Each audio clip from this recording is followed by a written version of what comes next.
sniper fire was coming from. Well, we hadn't hardly got started, and there was a sniper round, and it got Bill Weber. He pretty well died on the scene, but not without a lot of anguish. He was a good guy to everybody, you know, and when he got killed, that just like part of your family, they destroyed part of your family.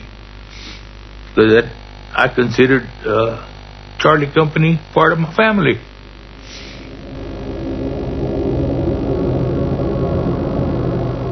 It wasn't long after that we started taking more casualties. We're in the process of crossing, receiving sporadic sniper fire, over. When you're dealing with snipers, it's like a roulette wheel. You know, there's 30 or 40 of us out there walking around. Which one of us is going to get it? You know, it's a roll of the dice. And the same thing with the booby traps. The infantryman lives on the ground. He walks on the ground. He sleeps on the ground. He eats on the ground. When you've got booby traps and landmines, all of a sudden the earth becomes the enemy in a way, because you don't know what it may conceal. Where do you sit? Where do you put your feet? There or there? And that choice is life or death. Speak to me. Yeah, I'm still alive. Speak to me. What's your name? Tell me what your name is. Yeah, I'm still with Where are you from? Seattle, Washington. Seattle, Washington. It's a good town. Good town, good town. Very good. Go to sleep, Doc. Huh? Can I go to sleep? No, don't go to sleep. I don't want you to sleep at all. I don't want you going to sleep at all. You can't fight. There's nothing to fight. I need a knife. Here you go. Good. You can't fight a mine. You can't fight a booby trap. You can't fight a sniper. You can try and find that sniper and eliminate them, but they hit and run. Get me out of here. Still do. You know, I just want to get up and yell, you know, and we did, you know. I said, we yelled, come on out, you know. But they wouldn't, you know, the snipers, they were probably over there laughing at us, you know, and they wouldn't come out. They wouldn't come out. This went on for several weeks. They're gradually losing more and more wounded until they came to a minefield.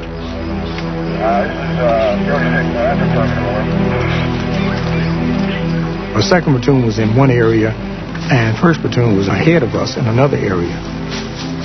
But we walked into minefields almost simultaneously. Once the first mine was tripped, anybody who moved was setting off booby traps. It was like non-stop. Somebody would go to try to help somebody trip the booby trap. They would hit a booby trap. They'd get blown up. I could see them going off, and I heard people screaming, medic, medic. You lay there for a minute, then you know you got to get up. You got to go. We were a close-knit group. We were there for each other, and that was the problem. Somebody got hurt, you went to help, regardless.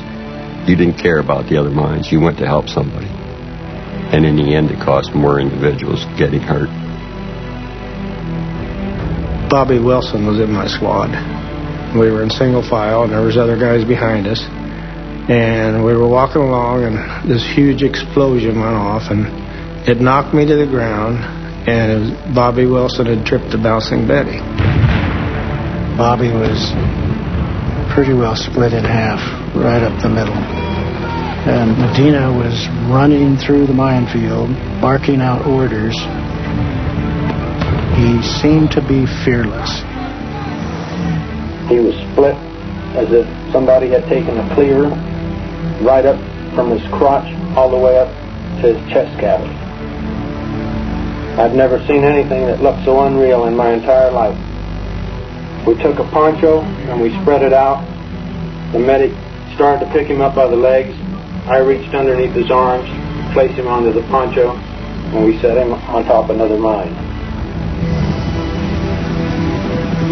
My company by this time had suffered approximately 25 to 28 casualties.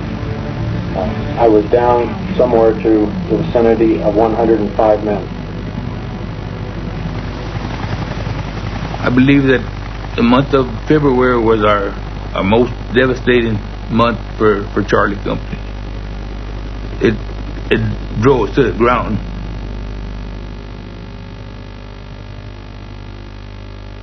It's just like if you had a wound and they would stick something in that wound and go a little bit deeper.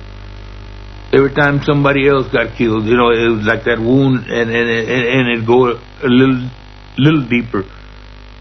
And the hurt never stopped. Down, boy. Get down. Over left. Your mindset has to change, and you're going to somehow figure out how to adapt. Hands down. Your attitude towards the villagers now, everybody's an enemy. You don't know who to trust. You don't know who is a friend, who is a foe. You don't have a scorecard to tell you, well, this village over here is friendly to you, it's okay to go there. Or this village over here is sympathetic to the communists.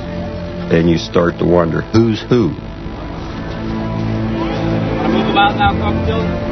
They know where the mines and booby traps are. They have to, or they can't work in the fields. They can't move between villages. So they know where everything is. But they're not going to tell you. They're going to let you blow your leg off. You began to hate, and the hatred becomes very intense and very real.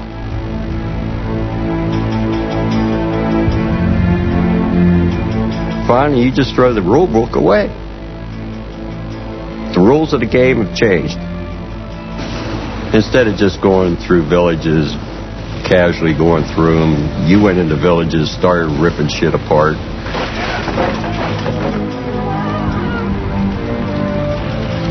That became the standard now. We're not nice guys anymore. Individuals would just come out of nowhere and do things that you just find hard to believe, I remember one guy that held a young girl at gunpoint and made her perform oral sex on him, and then he cut off her ponytail and stuck it in his helmet. And it always mystified me how somebody could walk around with that ponytail and not get questioned about it. I don't think Medina had any interest in knowing all the details of what's going on out there. If officers and NCOs start behaving badly, then there is absolutely nothing in a difficult situation where young men are feeling frightened for their lives, not knowing the difference. They expect to be shown what is right and what is wrong by the officers, by the NCOs, and when that discipline has fallen apart, then they were on the road to hell, frankly. Dear Dad, how's everything with you? One of our platoons went out on routine patrol today and came across a 155 millimeter round that was booby-trapped. It killed one man, blew the legs off two others, and injured two more. On their way back to the LZ, they saw a woman working in the fields. They shot and wounded her, then they kicked her to death and emptied their magazines into her head. It was murder. I'm ashamed of myself for not trying to do something about it. This isn't the first time, Dad. I've seen it many times before. My faith in my fellow men is all shot to hell. I just want the time to pass, and I just want to come home. Saturday, we're being dropped in by air in an NVA stronghold. We don't expect any letters for a while. Please keep writing them. I love and miss you and Mom.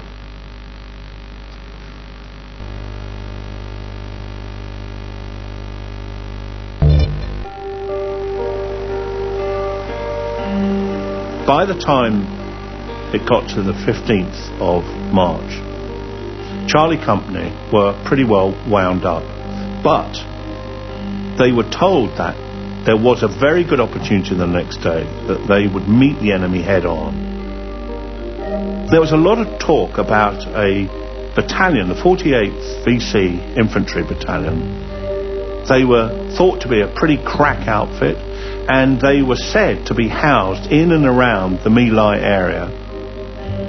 The brigade commander a man called Colonel Orrin Henderson, wanted his battalions to be much more aggressive with the enemy, and it's fair to say Henderson wound up Medina, and Medina wound up Charlie Company.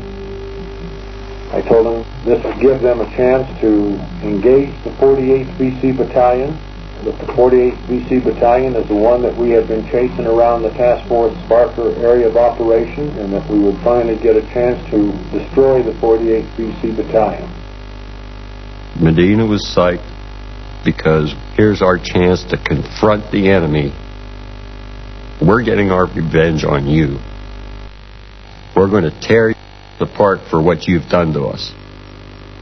We were to shoot literally anything that moved.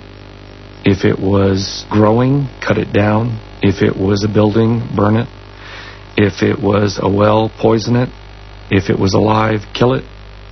I remember him telling us that the villagers had been warned out. There shouldn't be any innocents there. And I think there was even questions asked as how would we know if they're innocent or not. And he said something to the effect, if they're there, you got to assume they're the enemy. There were no civilians.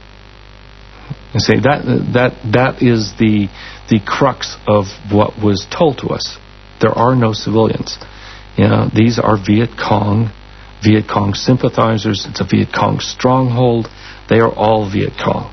Medina, I believe, was very clear that they were facing the 48th Viet Cong Infantry Battalion. That was the intelligence he had been given, and he had no reason to question it.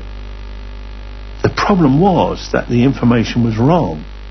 Their 48th Infantry Battalion were 150 miles away, on the other side of Quang Ngai province. And so the entire premise for going to My Lai was entirely false.